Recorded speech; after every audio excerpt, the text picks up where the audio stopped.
Vastapallon Tampereen ekskursio alkaa ykkösen huippukiinnostavasta Ilves OPS-ottelusta, jonka alkuun täällä vielä melko tyhjällä Tammelan stadionilla on tunnin verran aikaa. Saa nähdä, miten pelissä käy, saa nähdä, mitä me saadaan irti tampelaisesta futiskulttuurista. Ilveshän on kovaa nousua liigaan tekemässä. Riittääkö sitten rahkeet siihen jo tällä kaudella, riittääkö rahkeet ensi kaudella tai sitä seuraavalla? Ilveksen tavoitehan on tulevina vuosina joka tapauksessa nousta liigaan. Ensin kuitenkin pitäisi tänään tehdä selvää Oulun Palloseurasta ja ensi sunnuntaina Vuosaaren Viikingeistä. Tässähän on 2 peräkkäistä kotiottelua täällä perinteikkäällä, ihanalla ja itsellenikin erinomaisen muistorikkaalla lapsesta saakka tutulla Tammelan stadionilla, joka toivottavasti tästä hyvin sateisesta säästä täällä koko ajan tulee vettä. Toivottavasti se siitä huolimatta kuitenkin edes suht hyvin tänään täyttyy. No niin, olemme juuri nähneet viihdyttävän jalkapalloottelun, jossa Ilves kukisti Oulun Palloseuran mielestäni ihan ansaitusti maalein 2-1. Ja mulla on tässä Aapo Lappalainen ja Jari Nikkilä. Kyllä. Mitä itse pitäisitte ottelun ratkaisevana asiana? Mikä käänsi tämän Ilvekselle tänään? No me tuossa puoliajalla kopissa päätettiin, että eka puoliajalla oltiin vähän kaveria jäljessä. Siinä yhdessä tuumin päätettiin sitten, että nyt parannetaan vähän. Ja aika ryminällä tultiin sitten siihen toisen puoliajan alkuun ja saatiin ne 2 maalia. Et se oli riittävä suoritus tänään, että vähän jännäksi lopussa pistettiin, mutta hyvä näin. Mitä luonnehtisitte tätä niin kuin pelinä, jos vertaatte Ilveksen tämän kauden peleihin? Oliko tämä parhaasta päästä vai miten? No kyllä tämä oli varmaan yksi vaikeimmista peleistä, että meille tuli aika paljon virheitä niin kuin ihan henkilökohtaisella tasolla, mutta kuitenkin niin kuin paketti pysyi ihan hyvin kasassa, että puolustussuuntaa koko joukkueella niin kuin on tällä kaudella ollut oikeastaan joka matsissa, että pysytään puolustamaan hyvin, mutta kun saadaan niitä virheitä pois, niin kyllä mä luulen, että sen jälkeen on hyvä homma.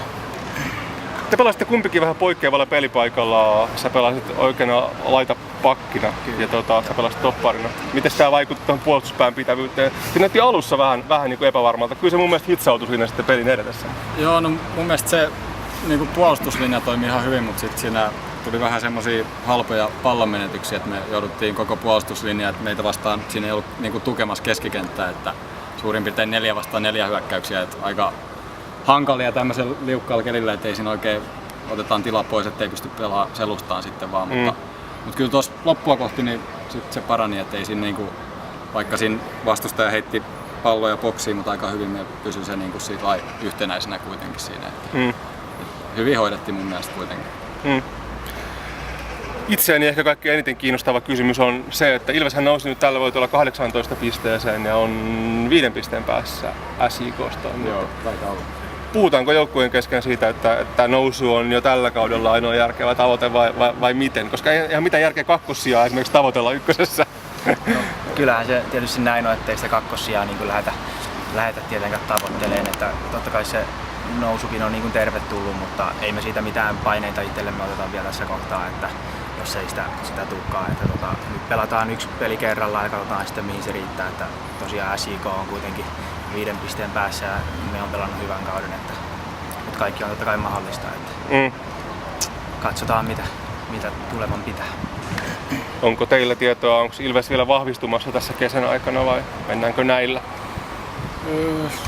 Nyt itse asiassa varmaan tää TPV:stä tää Henri Malundama Aivan, liittyy nyt sitten, olisiko heti ensi viikon alussa joukkoon sitten, että siinä saadaan 1 kaveri. Ja meillä on aika paljon nyt loukkaantumisia, pelikieltoja ollut tässä, että aika kapealla ringillä ollaan jouduttu menee, mutta se on sitten seuraa asia, että onko talous, että pystytäänkö hankkimaan uusia kavereita, mutta jos tuossa ollaan niinku iskuetäisyydellä tonne kärkeen, niin kyllä mun mielestä olisi ihan suotavaa, jos vaan onnistuisi, että saataisiin pari vahvistusta siihen loppukauteen, että pystyttäisiin tosissaan haastamaan sitten SJK, ketä siinä nyt sitten kärjessä pelaa, mutta kai mulla ainakin on luotto ihan meidän joukkueeseen, että pystytään olemaan loppuun asti siellä ja sitten katsotaan kauden jälkeen, että missä ollaan, millä siellä. No niin, meillä on tässä vielä ottelun jälkeen, Ilvekselle voitokkaan ottelun jälkeen haastateltavana Ilveksen toimitusjohtaja Toni Evonkorpi. Ja miten itse luonnehtisit Ilveksen tämän kauden tavoitteita? Onko nousutavoite jo? Sehän ei alun perin ollut Ilveksen tavoitteena nousta tällä kaudella, mutta kausi on lähtenyt kuitenkin sen verran hyvin liikkeelle, että nyt ollaan aivan iskuetäisyydellä tuohon sarjan kärkeen. No kyllä meillä edelleen on virallinen tavoite, että 5 joukkoon pyritään joukkoilla mennään. Totta kai pelaajat, jos ne voittaa kaikki pelit, niin otetaan nousu vastaan ilomielin, mutta seuran tavoite meillä on tosiaan 2015 haetaan nousua sitten tosissaan ja mennään sen liigaan, mutta jos päästään aikaisemmin, niin hieno juttu. Pelaajista tuossa haastateltiin pelin jälkeen Jari Nikkilä ja Aapo Lappalaista. Kyllä he ainakin kovin innokkaana olivat niin kuin siinä jo SJK:n kantapäitä koputtelemassa. Totta kai, ja se on hieno juttu pelaajilta, että tollain se pitää ollakin. Muistan ensimmäisen kerran, kun me julkaistiin meidän virallinen tavoite, että ei vielä pyritä niin vakavasti liikaa, niin pelaaja kysyi multa ensimmäisenä, että eikö me saada nousta. Mutta totta kai saatte nousta. Että se on pelaajalta ihan terve merkki, että haluaa ja näin kasvaa syödessä, mutta realistisesti kuitenkin ollaan nousia joukkoja ja rakennetaan organisaatioon, niin SIK on aika valmiin tuntuinen paketti, mutta jos onnistutaan, niin mikä siinä? Kyllähän Ilvekselläkin on siis pelaajamateriaali ykkösen tasolle, niin kun, jos vertaillaan johonkin muihin kausiin, niin monena vuosina tämä olisi ollut ylivoimaisesti nimekkäin nippu ykkösessä. No joo, kyllähän meillä on paljon hyviä pelaajia ja tietysti täytyy muistaa, että moni on sillain, että on siirtynyt vähän siviilipuolelle hommiin, mutta pelaa edelleen, että ei ole ehkä enää ihan uransa huipulla, mutta pelaa kuitenkin hyvällä tasolla. Että hyvä sekoitus nuorta ja kokenuttua meidän jengi kyllä on, että olisi se hieno haastaa loppuun asti, että katsotaan miten kausi tästä etenee. Miten olet kokenut tämän, miten tamperelainen jalkapalloyleisö on nyt ottanut sitten uudestaan syntyneen Ilveksen omakseen? No ihan hyvin mun mielestä. Että meillä on kuitenkin tuo junioriseura ollut tuo pohjalla koko ajan olemassa. Että moni aina sanoi, että Ilves tuli tyhjästä, niin kyllä tuo meidän junioripuoli tuolla koko ajan on porskuttanut. Meiltä on puuttunut yksi joukkue tästä, se on miesten edustusjoukkue. Ja nyt sillä on hyvä vastaanotto kaupungissa, että viime vuonna niin kakkosessa tosi hyvin väkeä, pelattiin hyvää futista. Tänä vuonna yleisömäärät on ollut tosi hyviä. Tänään tästä rankkasateessa johtui ehkä jäi vähän pieneksi, mutta kyllä meillä on ihan hyvä vastaanotto kaupungissa. Kyllä. Niin, olen itsekin ollut aistivina. Minkälaisia suunnitelmia on sitten sen varalle, jos tästä yhtäkkiä lipsahdettaisiinkin liigaan, niin missä sitä liigaa sitten pelataan täällä Tampereella? No, ei olla ihan niin pitkälle vielä mietitty. Tässä on Tammelan stadionin kehittämishankekin tällä hetkellä menossa, mitä koitetaan itsekin vahvasti ajaa kaupungin kanssa eteenpäin. Että tässä pelattaisiin vielä vuosi, sen jälkeen stadioni matalaksi ja 2017 palattaisiin tähän upouudelle Tammelan stadionille. Pari vuotta vedetään välissä Ratinassa kuitenkin ja sehän on liigakelpoinen, että katsotaan jos silloin olisi vaikka sielläkin. Niin.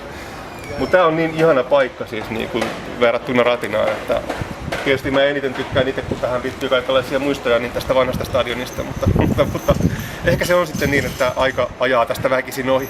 No joo, ehkä nämä peruspalvelut täällä haluaisin olettavan paremmin, mutta kyllähän kentällä on mahtava paikka pelata. Itselläkin uran parhaat pelit tällä kentällä pelannut ja muistaa ikuisesti ne, kun stadioni pullistelee ihmisistä ja kauhean meteli. Ja täällä ei tarvi olla kuin se 2000 ihmistä, niin tää on kuin vähän Hornan kattilassa. 13.7. pelataan Hakaa vastaan, tää on täynnä, niin silloin täällä on aikamoinen meininki. Kyllä.